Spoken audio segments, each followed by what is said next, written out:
pressure these days on businesses to use green products, especially instead of plastic. One good example, disposable utensils that go right in the compost pile. Sounds like a great idea. Yeah, however, environmentalists say these knives, spoons, and forks just don't cut it, as Julie Watts of our San Francisco station, KPIX, reports.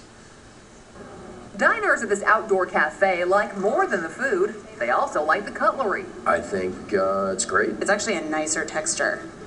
It doesn't taste as plasticky. Even better, the sign says it's compostable. This is what happens after going through a 60 to 90-day composting process. San Francisco Zero Waste Coordinator Jack Macy says these pieces of taterware, the same brand and kind used at the cafe, were fished out of a finished compost pile at this facility in Solano County. They're basically intact. And he says they're not the only green utensils not living up to consumer expectations. It's very frustrating. Consumers are being duped. They're naturally confused.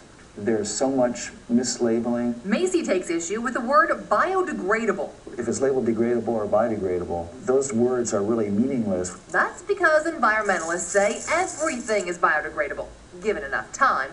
Some call that kind of labeling greenwashing.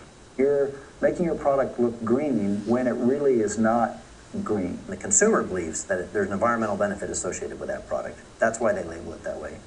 And Scott Smithline of Californians Against Waste says even many utensils certified as compostable by third-party testing aren't breaking down under commercial composting conditions. I'm not really aware of any composter that wants compostable utensils. One reason, So they need to have a certain thickness for function, but that same thickness then acts as a barrier to microbial degradation.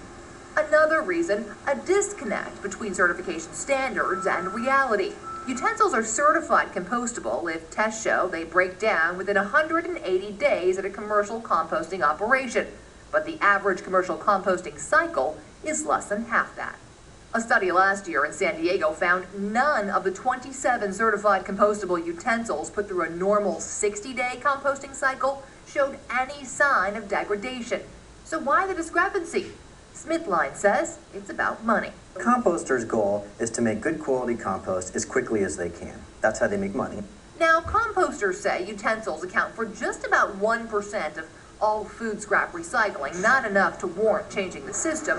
But what happens to all those utensils that get sent to commercial composters? Smithline contends most get screened out at the very beginning of the process and end up going to landfills.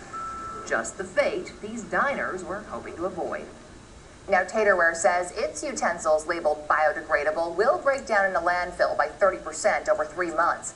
Meanwhile, many are now calling for new, more realistic industry standards for compostable utensils.